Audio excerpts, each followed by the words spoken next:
Let's start with Mark chapter 10 verse 45.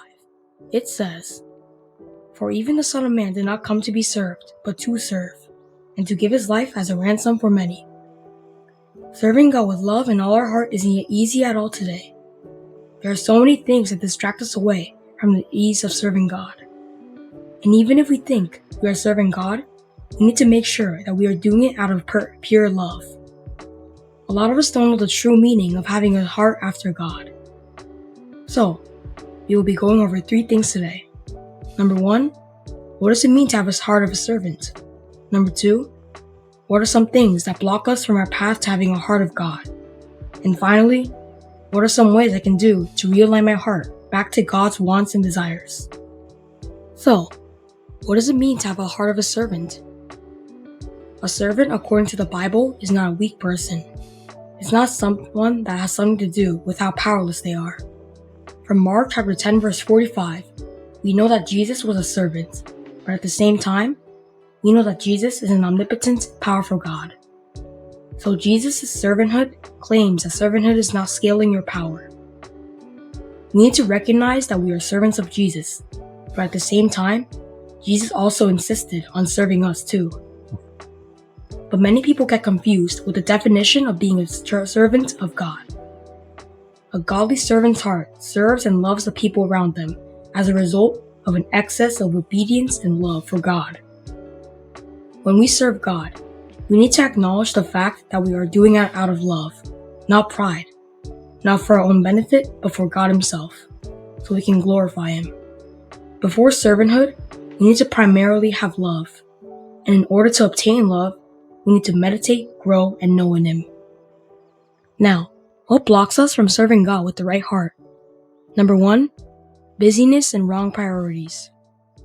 We have a lot of priorities and desires, which most is probably not related to God. This results in us excusing ourselves by saying we are too busy.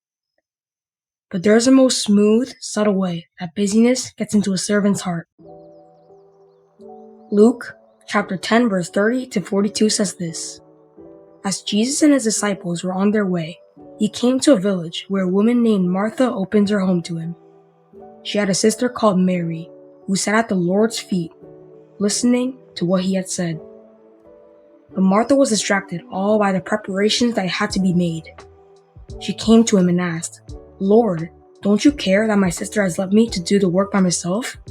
Tell her to help me.' 'Martha, Martha,' the Lord answered, 'you are worried and upset about many things, but few things are needed, or indeed only one. Mary has chosen what is better, and it will not be taken away from her.' In Martha's mind, she was doing this all for Jesus. But Jesus reminded her that physically serving Him comes secondary to consistent love to Him. In the midst of all the busyness in Martha's mind, Jesus tells her to take a second to relax.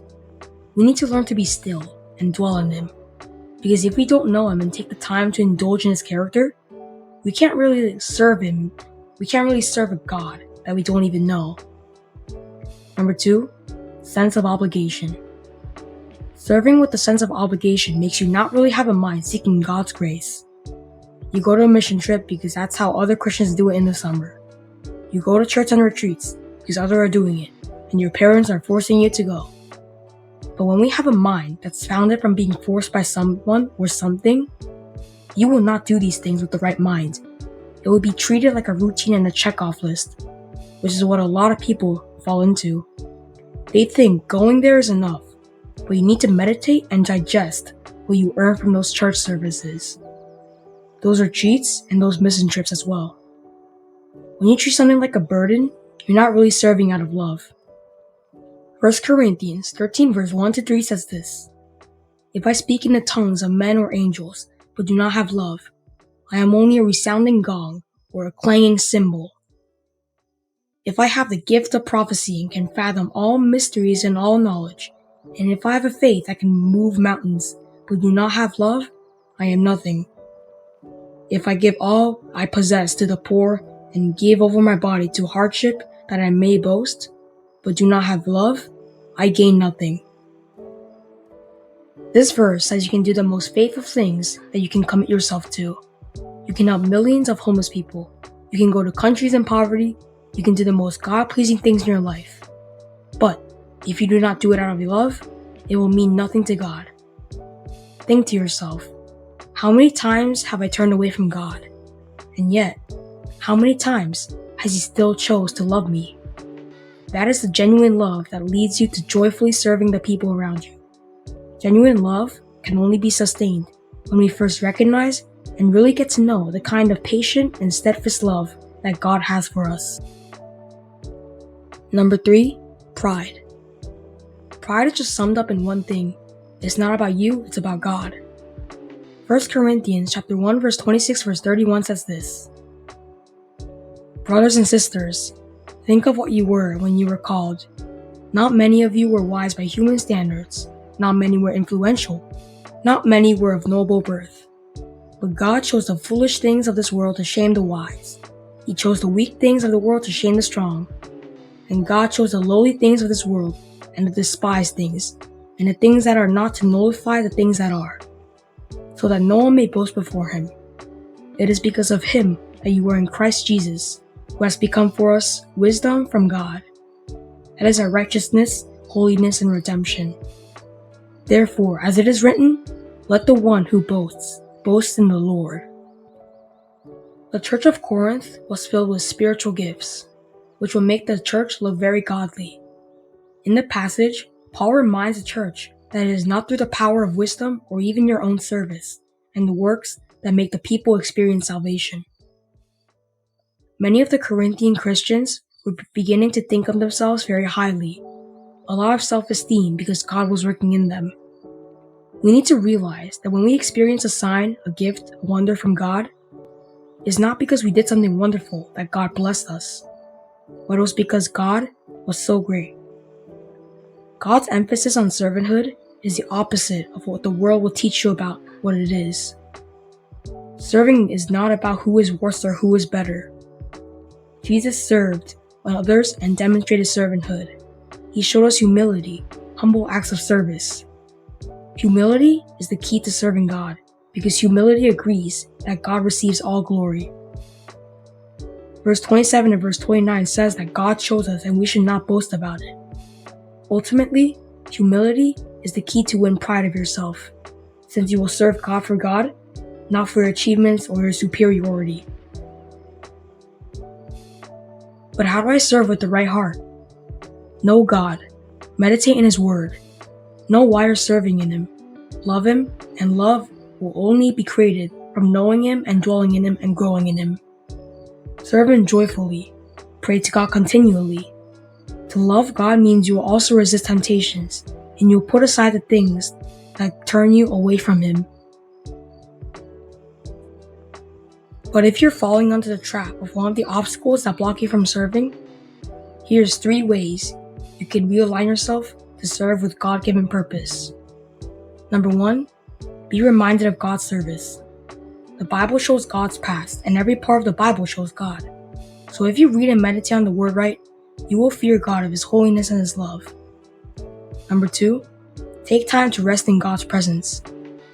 Doing things for God is awesome, but don't push yourself over your limit, stuffing your life with things like retreats and mission trips and so on.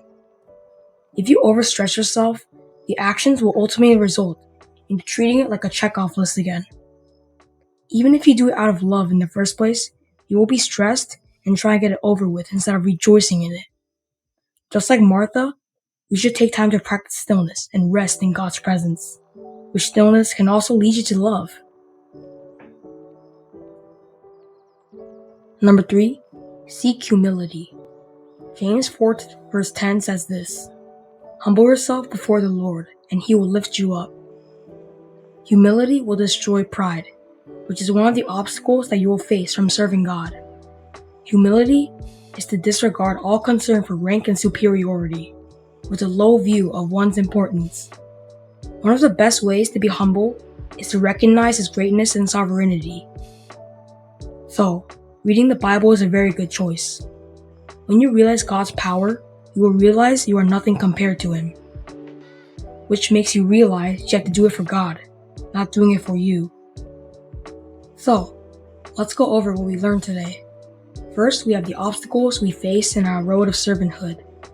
Number 1, busyness and wrong priorities. Too much busyness can overthink you, which as a result turns into doing it to get it over with. And we have to admit that we know God, since it doesn't make sense that we serve a God we don't know. Number 2, sense of obligation. Even if your parents do force you, don't tell yourself the reason why you're doing this is because of them, but tell yourself that your parents made the right decision in an effort to get you closer to God.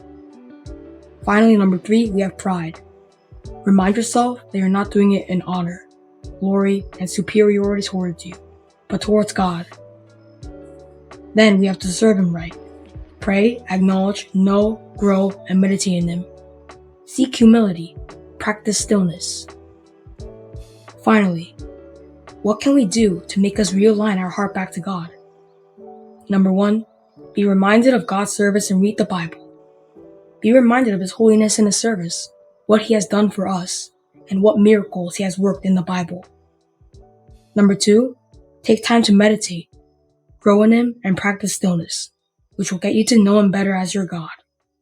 Finally, seek humility. Be humbled as a block and counter against pride. They cannot